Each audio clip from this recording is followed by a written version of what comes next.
पिता। एक दिल छू लेने वाली कहानी।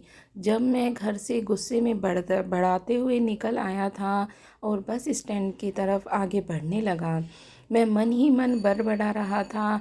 पता नहीं कितने पैसे छुपा के रखे हैं, लेकिन मेरे लिए एक बाइक नहीं ले सकते।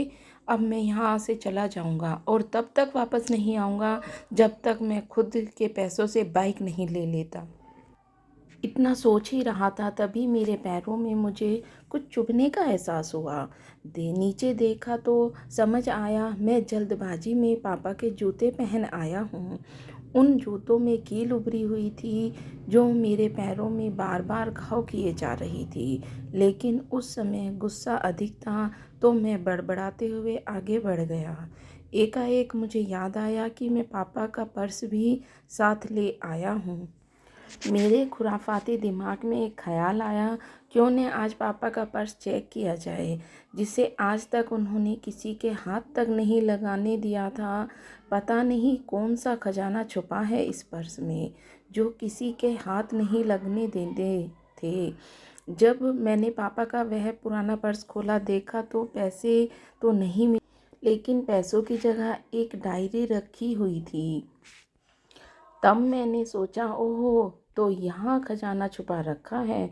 मैं समझ रहा था कि यहाँ पापा ने लिखा होगा कि किस और कितने पैसे लेने हैं और किसको कितने पैसे दिए हैं। लेकिन मैं गलत था। जब मैंने उस छोटी सी डायरी का पहला पेज खोलकर देखा, तो वहाँ पर जो लिखा था वह थोड़ा सीरियस कर देने वाला था। डायरी में जो लिखा था उसे पढ़ने के बाद मेरे चेहरे के जो एक्सप्रेशन थे वह गायब हो चुके थे, क्योंकि डायरी में वैसा कुछ नहीं था जैसा मैंने सोच रहा था। वहाँ पर उन पैसों का हिसाब लिखा हुआ था जो अलग अलग कामों के लिए अलग अलग लोगों से उधार लिए गए थे। उस लिस्ट में कंप्यूटर के नाम पर भी पैसे लिए गए थे। कुछ यूँ लिखा था, 50,000 बेटे के कंप्यूटर के लिए। यह वही कंप्यूटर था जिसे मैंने आज तक यूज़ कर रहा हूँ, लेकिन मुझे यह पता नहीं था कि उस कंप्यूटर को ख़रीदने के लिए पैसे कहाँ से आए थे। लेकिन आज पता चल रहा था। मुझे आज भी याद है, जब मैंने पहली बार कैमरे के लिए ज़िद की थी, तो जो मेरे पापा ने मुझे 2 हफ्ते बाद मेरे बर्थडे पर लाकर दिया था, जिसे देखकर मैं बहुत खुश हुआ था। और मुझे खुश देखकर मुझसे कहीं ज़्यादा अगर कोई खुश था तो वह थे पापा। अब मेरे चेहरे से गुस्सा एकदम गायब हो चुका था। जब मैंने आगे का पन्ना पलटा, तो वहाँ कुछ विशेष इच्छाएं लिखी हुई थी। जो पहली विश थी, उसमें जो लिखा हुआ था, अच्छे जूते पहनना। यह बात मेरी कुछ समझ नहीं आई। तभी मेरे पाँव अचानक सड़क पर भरे हुए पानी पर जा पड़ा। तभी मेरे पाँव में कुछ गीलापन होने का एहसास हुआ। जब मैंने जूता उतार कर देखा तो उसका तला टूटा हुआ था। यह देखकर मुझे डायरी में लिखी बात याद आ गई। तभी मुझे माँ पापा की कही बात भी याद आ रही थी कि कैसे माँ जब कहा करती थी पापा से, आप तो जूते पुराने हो गए हैं, नए ले लीजिए, तो पापा अक्सर यह कहकर टाल दिया करते थे, जूते अभी और चलेंगे, अभी कुछ दिन पहले ही तो लिए थे।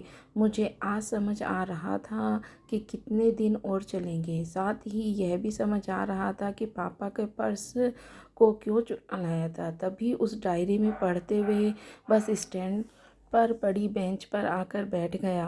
अब उस डायरी का आखिरी पन्ना बचा हुआ था। उस पन्ने पर जब मैंने पलट कर देखा तो वहाँ कल की डेट लिखी हुई थी। तारीख के नीचे लिखा हुआ था, 50,000 रुपये बाइक के लिए।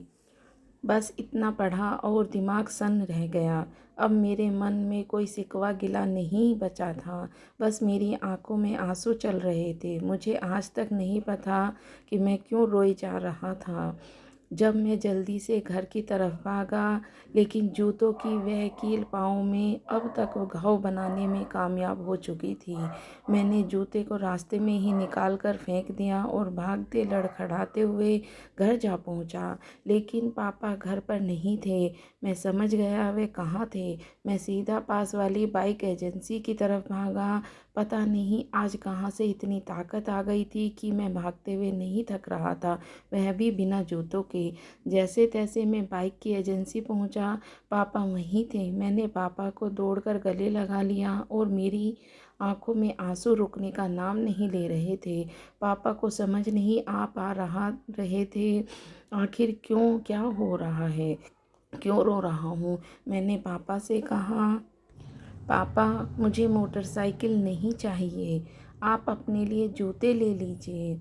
अब आज से मैं जो भी करूँगा अपनी मेहनत से अपने बलबूते पर पढ़कर करूँगा। दोस्तों, बस इतनी सी थी ये कहानी। मैं आज आपसे कहना चाहूँगी, ठीक ऐसे ही होते हैं हमारे पिता।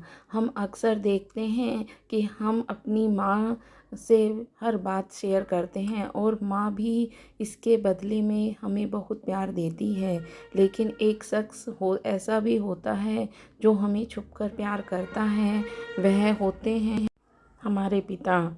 यह परिवार में एकमात्र ऐसा व्यक्ति होता है जो अपने बच्चों को बिना जताए छिपाकर प्यार करता है, खुद की इच्छाओं को मारकर बच्चों के लिए सपने देखता है और उनकी खुशी में ही खुश हो जाता है।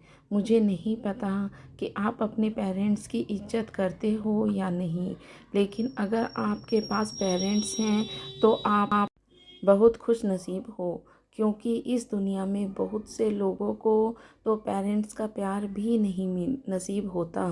अंत में यही कहना चाहूँगी कि माँ बाप की भावनाओं का सम्मान करें। तो दोस्तों, आपको ये कहानी कैसी लगी मुझे कमेंट करके ज़रूर बताना और पूरी कहानी सुनने के लिए आपका बहुत बहुत धन्यवाद।